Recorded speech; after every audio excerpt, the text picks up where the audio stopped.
Managed democracy. Essential to life on Super Earth and something worth spreading to the entire galaxy and beyond. At least that's what the government-approved messaging would want us to believe.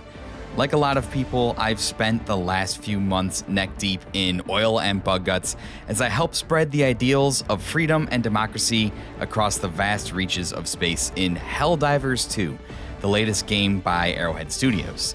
This game has absolutely taken the community by storm, supplanting Palworld as the game of the moment. Social media is ablaze with clips of insane gameplay, squads of friends being overrun by gigantic bugs or machine legions, panicked attempts to call in airstrikes that wipe out entire teams, and frantic extraction attempts that create scenes of chaos more cinematic than that of any movie.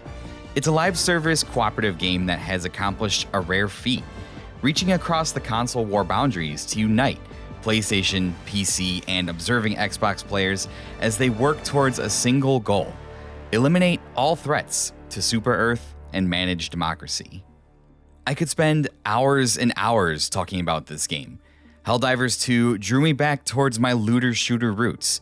As a veteran of the early days of Destiny, these types of games have always been a favorite of mine. I grew tired of the multiplayer PvP shooters, and cooperative looter shooters quickly became one of my favorite genres of video games. Not that Helldivers 2 is exactly a looter shooter, but it scratches that same itch. This also extends to my newfound love of Monster Hunter as well. I just really enjoy squatting up with a group of friends to confront challenges the game developers have created for us. It was satisfying and resulted in some of my fondest memories of my 20s. I met friends all over the world, a handful of which I still talk to today because of this genre of video games. At first, I didn't give Helldivers 2 much thought when I saw the trailers. With my first child on the way, I was preparing to have less gaming time than ever, and I wasn't going to play anything that I didn't think was really worth my time.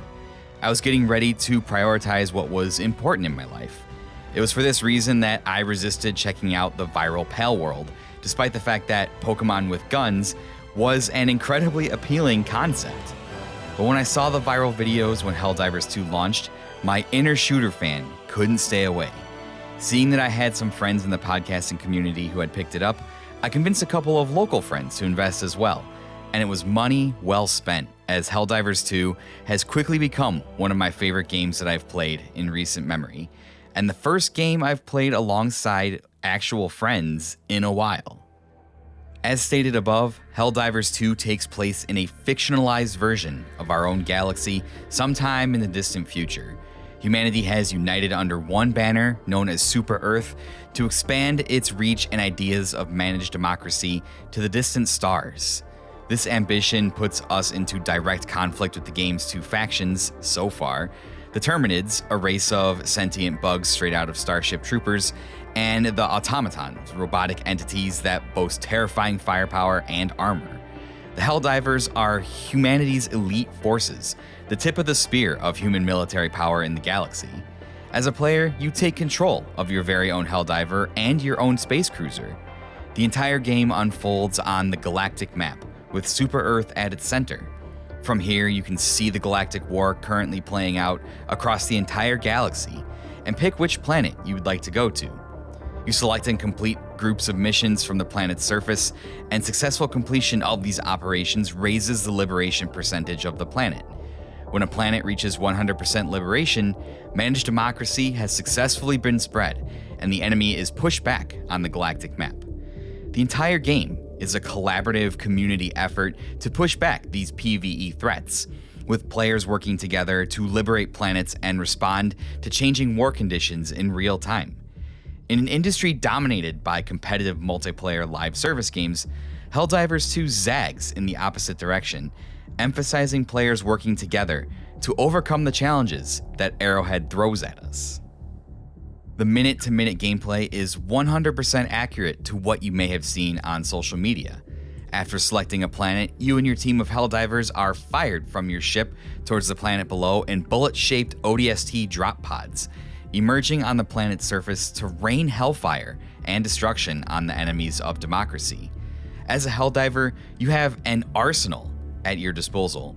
You're outfitted with powerful primary weapons and grenades to kill your enemies, and this can be done in either first or third person view. But the calling card of the Helldivers experience are the stratagems. These are devastatingly powerful airstrikes or orbital bombardments that you call down from your ship in orbit using a series of directional commands and vary in range from heavy firearms to cluster bombs to strafing runs to Covenant-style glassing lasers fired from space. The chaos that these stratagems create are the beating heart of Helldivers, and death by friendly fire is almost a foregone conclusion. One of your friends is bound to call in an airstrike directly on your location, killing you and everything in the vicinity. But don't worry, you have plenty of reinforcements permission to be able to call in Helldivers killed in unfortunate accidents. Now, I know what you're thinking, this kind of power to devastate the battlefield seems unfair, and it definitely is. It's for that reason that you and your fellow Helldivers are pretty squishy. Your movement is actually slower than you would expect, and ammo can be at a premium in large engagements. It's an incredibly well-balanced give and take that creates some absolute insane moments as you and your friends are overwhelmed with enemies as they begin to throw stratagems haphazardly under pressure. The chaos that ensues is some of the most fun and engaging gameplay that I've ever experienced, and it makes escaping overwhelming odds to complete a mission incredibly satisfying. Upon mission completion, you'll get rewards based on your performance. The more objectives you complete on the map, the more experience and credits you'll get to unlock new stratagems. Completing missions also rewards you with medals which you spend on war bonds, Helldivers' equivalent of a battle pass, which contain things like armor, capes, cosmetics, weapons, and emotes. Now, I know what you're thinking, weapons on a battle pass sounds very pay to win, but I think in this instance, Helldivers 2 does a great job of not being a predatory live service game. They give you the first war bond for free, and you can unlock everything on it just by playing the game. It just takes time. Sure, some of the weapons on the battle pass are slightly better, but most of the weapons are balanced enough that all of them are viable for completing missions, except the breaker shotgun, which at this recording is incredibly broken, powerful, and super fun. Now, there is a second war bond that you can unlock with super credits, the game's premium currency. It costs 1,000 super credits for the second war bond. If you wanted to, you could pay real-world money for the super credits to unlock it, but you can also find super credits in-game during missions, and you can unlock super credits on the first war bond. Between in-game and war bond unlocks, there are enough super credits to be found to unlock the second war bond, which has more super credits that you can unlock. So you can access all of the content just by playing the game and unlocking more items. But if you want to, the option is there to purchase the premium currency to speed up the process. Arrowhead has made very clear that they aren't going to force you to feel like you have to spend more money. They've also made it clear that if you choose to spend extra money to support them, it should be because they as a studio have earned it. The incredible premise, gameplay, and execution of this particular live service model have made Helldivers 2 the game of the moment. And despite a rocky launch that included capacity servers and login issues, the game continues to be a great success. With the Galactic War constantly evolving thanks to the whims of Arrowhead's D&D-like Game Master Joel, the community's goals can shift on a dime as different planets come under attack and Helldivers fight to make progress on both fronts. It's been so successful that there's been a cross-platform campaign online to get Helldivers 2 to launch on Xbox, so that players who have experience fighting the Covenant in space can reinforce PlayStation and PC players. As a gamer over 30, I've tried to stick to more singular experiences these past few years. I haven't really had too much interest in co-op experiences outside of Monster Hunter, but I have to be honest, it's been a blast being a part of the early history of Helldivers 2, and all the memes and virality around the game has been an integral part of that story.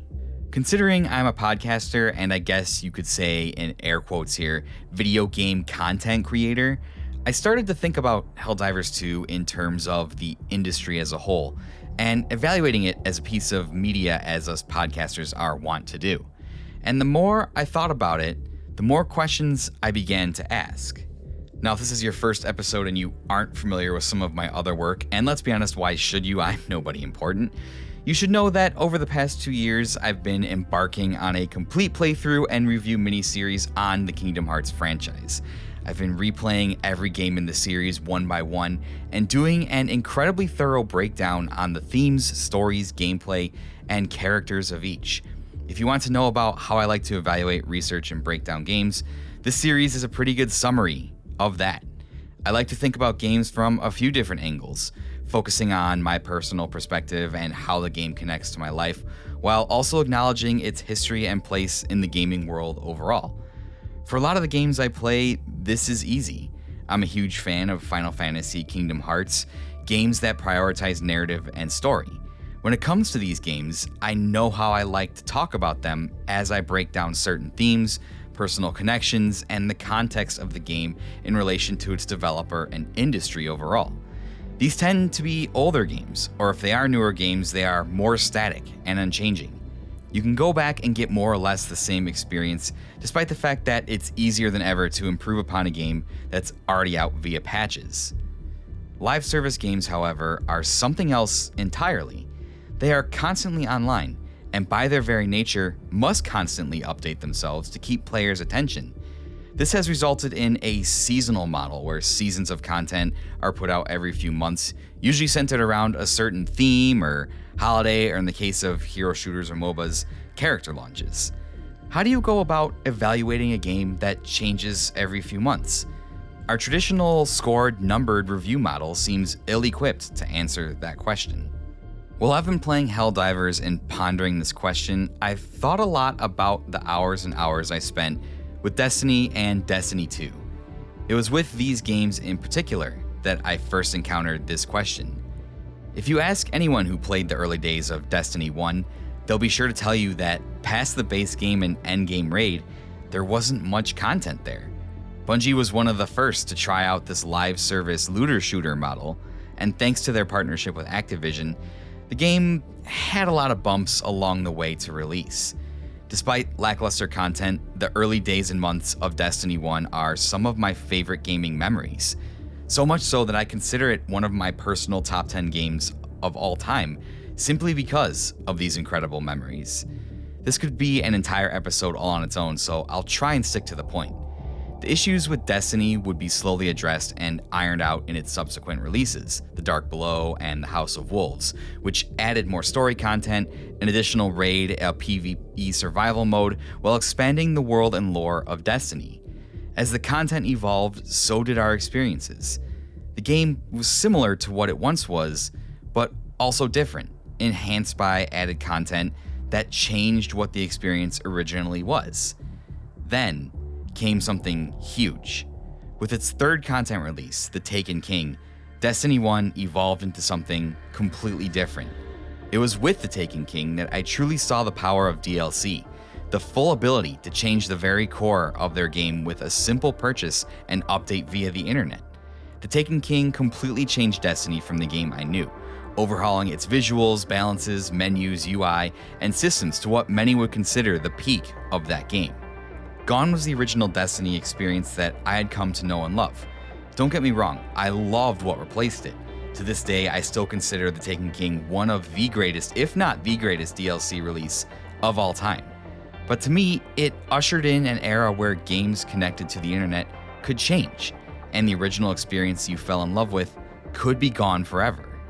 Things would continue this way for Destiny. Their final release, Rise of Iron, added the finishing touches to the Destiny 1 experience as Bungie moved on to Destiny 2. I stuck around for the launch of the sequel as well as a few of the expansions, but with time becoming a premium and longtime friends beginning to fall off, I decided to leave Destiny for good.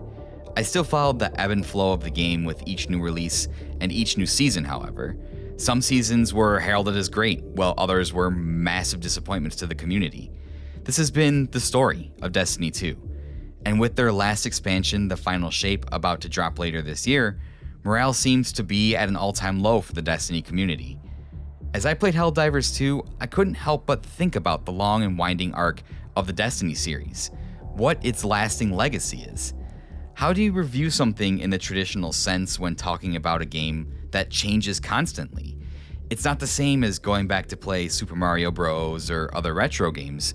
Those games are static. They released, they came out, and they left an impact based on the product they are. But the closer you get to the modern age of gaming, not all games are like this. Even the more singular experiences, such as Cyberpunk or No Man's Sky, launched in bad states, but have subsequently improved their reputation and become pretty stellar games in their own right. Do you re-review each of these titles as they're updated? Is their changing nature what defines their legacy?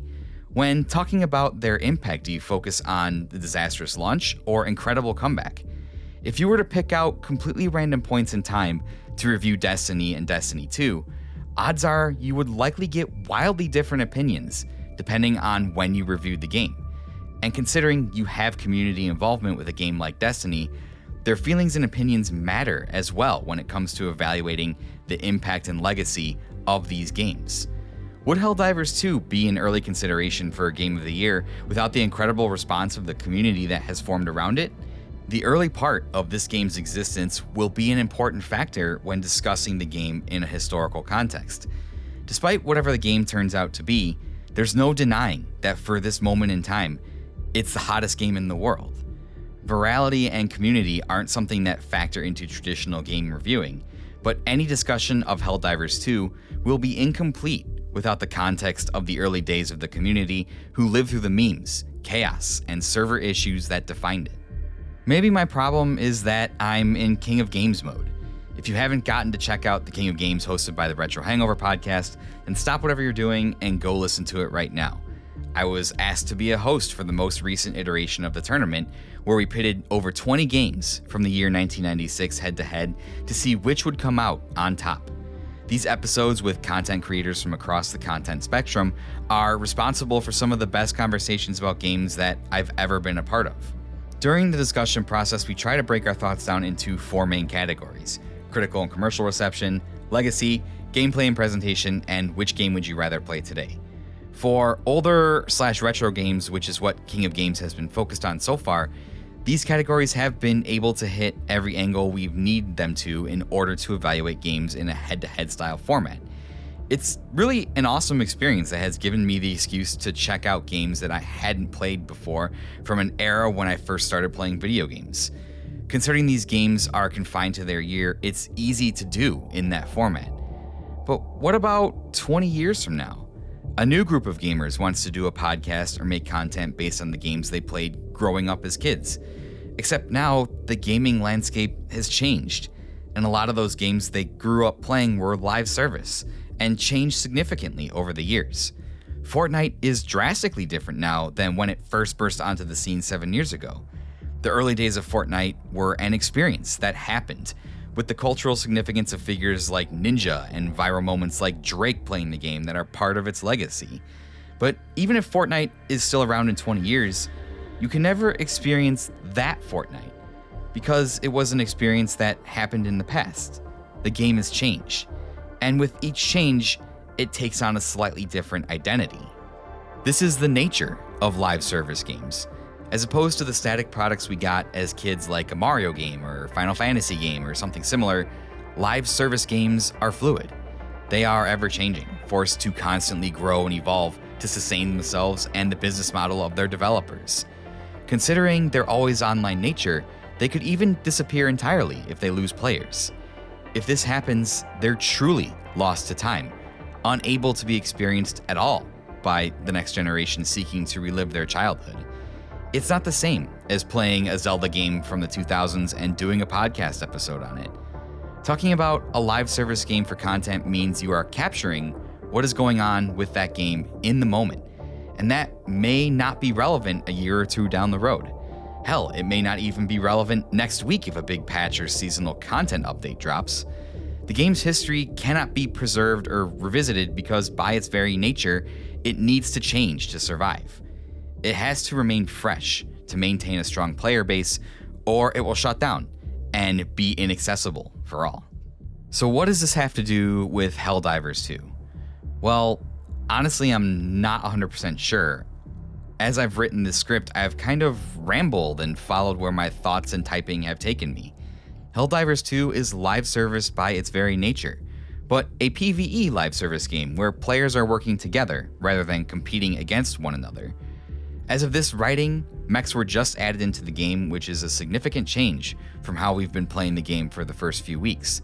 Already, the core original Helldivers 2 experience is different. In addition to balance patches that have changed the so-called meta of the game, I guess the point I'm trying to make is that if you're going to evaluate Helldivers 2 and make a piece of perspective content on it, your thoughts and experiences are going to differ greatly depending on when you jump into the game. My thoughts on the game now are incredibly positive, but I was around for the original experience, the waves of memes, the viral content, all of the excitement at the launch of a new game. All the reels and TikToks and hilarious moments are part of this game's early legacy. But I wonder how the experience of a player who jumps in a year or two from now will differ from mine. Odds are the hype will have cooled off by then as the gaming community finds the next hot viral sensation to jump to, leaving behind a core audience of dedicated players who will go on to define that game's legacy moving forward. The latecomer won't have the experience of starting when the game was fresh and being a part of the craze and hype that, to me, is a huge part of what made this game big.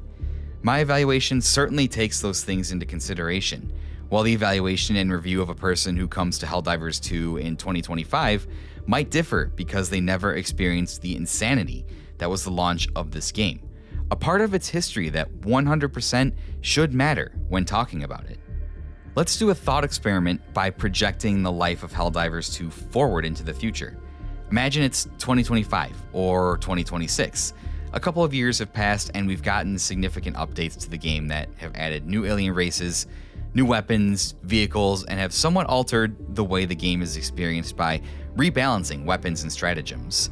While the player count has dropped a bit from its peak hype, there's still a healthy and dedicated community of players who play it as their live service game of choice. But for whatever reason, we're in the middle of a patch/season of content that, for whatever reason, wasn't received particularly well.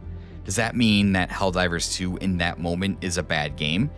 If you're experiencing it for the first time in that moment, then you might come away with that conclusion. And who could blame you? Sure, you could be told about how amazing Helldivers 2 was at launch and how each update up until now has been really good, but you didn't experience those moments. You only have your experience to go off of. Scenarios like these make evaluating games that continue to evolve tricky. In the age of the internet, people have incredibly short attention spans and tend to only remember what has taken place recently. A common refrain when a live service game has a particularly bad update is dead game, a way for players to voice their displeasure at the developer for the recent direction that the game has taken. Speaking of game direction, Helldivers 2 very survival depends on cultivating a healthy base of players that want to continue playing the game. With so many quality games releasing every month, as well as increasing accessibility to older quality titles, it's hard to keep gamers' attention for very long. Each update and change you make to your live service game is crucial. A string of updates and changes viewed as detrimental by your player base can be disastrous to your game's long-term survival. It makes no sense for a developer to keep a game running if only a handful of people continue playing it, meaning that live service titles face a truly existential threat to their existence. Failure means shutdown, and due to the always online nature of Helldivers 2, that means it would most likely be lost to time. It's a game that depends on player cooperation. If most players leave, then the main point of the game doesn't really exist anymore. There's a certain amount of pressure on Arrowhead and Game Master Joel, who oversees the Galactic War, to maintain the spirit of what people love about the game as they continue to grow and evolve it. As of right now, they're doing an excellent job, doing a live service game the right way, for the right reasons. It's not predatory, and all the messaging from Arrowhead's social media teams and their CEO exudes an incredible player-first attitude that has won them a lot of goodwill from gamers. I definitely don't see Helldivers 2 going anywhere anytime soon. If anything, other companies looking to create and sustain a live service game should take note, applying the lessons we've seen play out with Arrowhead in real time in order to be successful as well. Live service games depend on keeping players playing. They rely on gamers choosing to play them long-term over other offerings that are also competing for your time and attention. A successful live service game has been the dream for many developers ever since the overwhelming success of Fortnite. It really is the dream. I don't claim to know a lot about game development, but considering how much it costs Sony to create brand new games that are not of the live service variety, I can logically draw the conclusion that a live service game is better for long-term sustainability and profitability. You don't have to come up with a new idea you hope people will like and then devote hundreds of millions of dollars to what is becoming more and more of a gamble. You can put all of your efforts into incrementally improving something that is designed to naturally evolve. And this is the most important thing you have to consider. People have limited time. Not every game can be a live service game. Not every game can capture the attention of everyone and keep them playing for a long time. It's just not possible. If every game is live service, there just won't be enough players to go around. The landscape is already dominated by well-established IPs like Apex Legends, Call of Duty Warzone, Fortnite, and others that are designed with more sinister intentions to take money from your wallet. If you're wanting to create a game like this, you have to be aware that this is who you're going up against. You have to have a premise that captures the attention of a player base, making them choose to devote time to your game rather than the ones they might already be playing.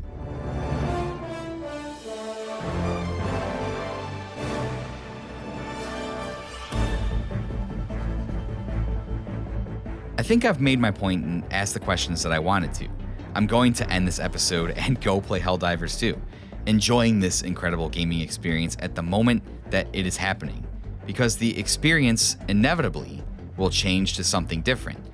I know money is tight, and it's asking a lot to commit up to $70 to a video game, although, side note, Helldivers 2 was $40 when it came out, but the nature of these games mean the ebb and flow of the experience will be different. And if you want to experience the craze at the start, I would encourage you to pick up whatever game it is. As my good friend Drake says, wow, Drake showing up twice in this episode. As my good friend Drake says, you only live once, and it's not like you can take money with you when you die. Besides, with the inevitable heat death of the universe only a short trillion years away, none of this really matters in the end, right? I'll see you out there on the battlefield, fighting the good fight for Super Earth. And remember, it's not just the story of video games, it's the story of you.